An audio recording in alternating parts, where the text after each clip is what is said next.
Sebelumnya, Assalamualaikum warahmatullahi wabarakatuh.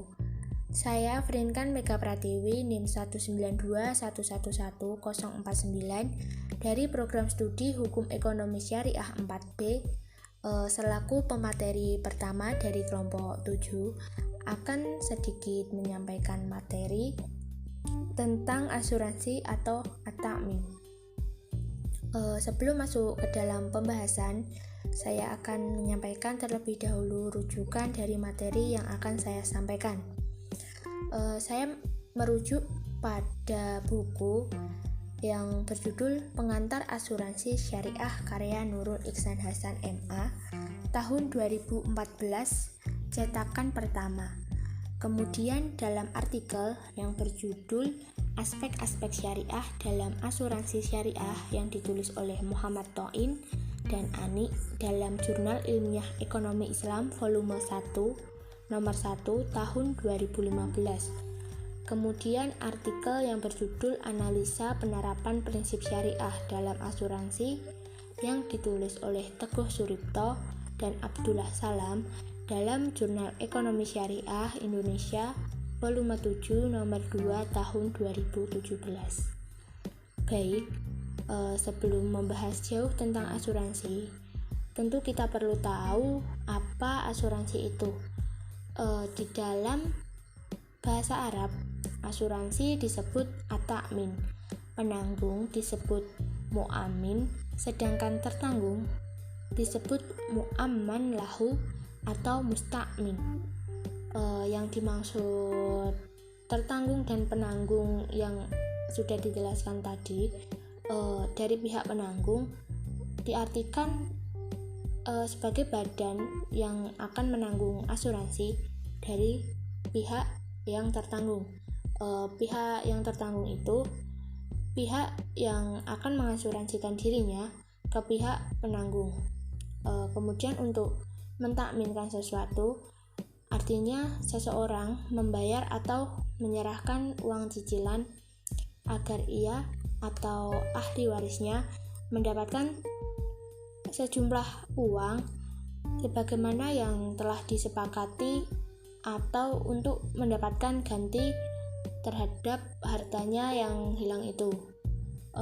Istilah lain yang sering digunakan untuk asuransi Islam adalah takaful, yang berasal dari kata kafala yang berarti menanggung, menjamin, ya'fulu, kuflan, seperti Quran surat Ali Imran ayat 44 yang berbunyi dzalika min aba'il ghaibi nuhihi illayq wa ma kunta ladaihim is yulquna ahlamahum ayyuhum ya'fulu maryama wa ma kunta ladaihim is ya'tasimun. Artinya, yang demikian itu adalah sebagian dari berita-berita gaib yang kami wahyukan kepada kamu ya Muhammad, padahal kamu tidak hadir beserta mereka ketika mereka melemparkan anak-anak panah mereka untuk mengundi siapa di antara mereka yang akan memelihara Maryam. Dan kamu tidak hadir di sisi mereka ketika mereka bersengketa. Adapun kata takaful, saling menanggung, penjamin, seperti terdapat dalam Quran surat An-Nahl ayat 21 yang berbunyi amwatun ghairu ahya wa ma yash'uruna ayyana yab'asun.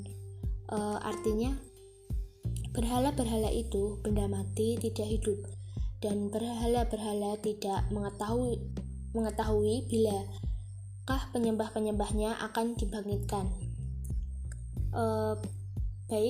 Dapat disimpulkan bahwa asuransi syariah adalah bentuk asuransi yang dijalankan berdasarkan pada aturan-aturan syariah dengan tujuan untuk saling melindungi dan tolong-menolong di antara sejumlah orang atau pihak melalui investasi dalam bentuk aset dan tabaruk yang memberikan pola pengembalian untuk menghadapi risiko tertentu melalui akad atau perikatan yang sesuai dengan syariah. Syariah di sini dari ketentuan-ketentuan di dalam Al-Quran maupun Sunnah. Tidak ada pertentangan bahwa asuransi adalah suatu ide dan sistem yang berdasarkan kepada konsep memberi pertolongan dan perlindungan. Kedua konsep tersebut merupakan perkara yang sesuai dengan tujuan dan maksud syariat. Walaupun syariat menjadikan pertolongan sebagai kewajiban, namun cara dan pendekatan untuk memberi pertolongan itu dijelaskan oleh Islam supaya tidak menjadi suatu hal yang disangsikan dan terjadi penipuan terhadap manusia syariat. Islam tidak hanya menentukan tujuan dan maksud untuk memberi pertolongan, akan tetapi menentukan juga cara atau wasilah yang benar untuk mencapai tujuan yang baik itu. Konsep dan perjanjian asuransi atau ahdu at-ta'min merupakan jenis akad baru yang belum pernah ada pada masa-masa pertama perkembangan fikih Islam. Perbedaan pendapat bermunculan dari para ulama fikih masa kini. Di antara ulama ada yang menghalalkan dan ada yang mengharamkan. Kemudian ada pula yang mengharamkan. Kemudian ada pula yang mengharamkan asuransi hanya pada sebagian jenisnya. Yang pertama, ulama yang berpendapat asuransi dalam segala jenisnya haram, termasuk asuransi jiwa. Pendapat ini didukung oleh ulama seperti Sayyid Sabiq, Abdullah Al-Haqi, Muhammad Yusuf Khodrawi, dan Muhammad Wahid Al-Mut'i. Alasan mereka mengharamkan karena yang pertama, pada dasarnya asuransi itu sama atau serupa dengan judi. Yang kedua, asuransi mengandung ketidakpastian. Bahwa ulama-ulama tersebut mereka beralasan bahwa asuransi itu mengandung gharar atau ketidakpastian. Yang ketiga, asuransi mengandung riba. Kemudian yang keempat, asuransi bersifat eksploitasi karena premi yang dibayarkan oleh peserta jika tidak sanggup melanjutkan perjanjian, maka premi hangus atau dikurangi secara tidak adil, atau bisa peserta itu dizolimi. Dan kemudian yang kelima, premi yang diterima oleh perusahaan diputar atau ditanam pada investasi yang mengandung riba atau bunga. Kemudian alasan yang terakhir, asuransi menjadikan hidup atau mati seseorang sebagai objek bisnis yang berarti mendahului takdir Allah.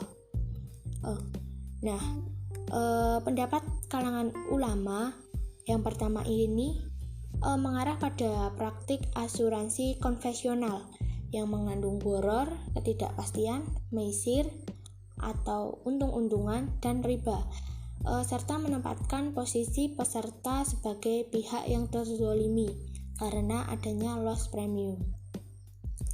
Yang kedua, ulama yang berpendapat membolehkan asuransi, termasuk asuransi jiwa dalam praktiknya sekarang. Pendapat ini didukung oleh ulama seperti Abdul Wahab Khalaf, Mustafa Ahmad Zarqa, Muhammad Yusuf Musa, dan Abdurrahman Isa. Alasan mereka membolehkan bahwa asuransi itu halal adalah yang pertama, tidak ada nas Al-Quran dan hadis yang melarang asuransi. Yang kedua, ada kesepakatan di antara kedua pihak atau ada perjanjian. Yang ketiga, mengandung kepentingan umum sebab premi-premi yang terkumpul bisa diinvestasikan untuk proyek-proyek yang produktif dan untuk pembangunan. Yang keempat, asuransi termasuk akad mudharabah, artinya akad kerjasama bagi hasil antara pemegang polis pemilik modal dengan pihak perusahaan asuransi yang memutar modal atas dasar profit dan loss sharing. Pendapat kedua ini menitikberatkan pada jenis asuransi sosial dan koperasi yang dikelola oleh pemerintah. Tujuannya bukan komersial, melainkan lebih pada kemaslahatan umat seperti taspen, jasara harja, dan lain sebagainya. Kemudian pendapat yang ketiga, ulama yang berpendapat bahwa asuransi bersifat syubhat, beralasan karena tidak ada dalil-dalil syar'i yang jelas mengharamkan ataupun yang menghalalkan. Bila hukum asuransi dimasukkan dalam hal syubhat, maka kita harus berhati-hati menghadapinya. Kita baru diperbolehkan menggunakan asuransi kalau dalam keadaan darurat dan sangat dibutuhkan. Untuk saat ini, setelah munculnya asuransi syariah, maka tidak ada lagi istilah syubhat. Sedikit itu saja penyampaian dari saya. Apabila ada kesalahan, saya mohon maaf. Wassalamualaikum warahmatullahi wabarakatuh.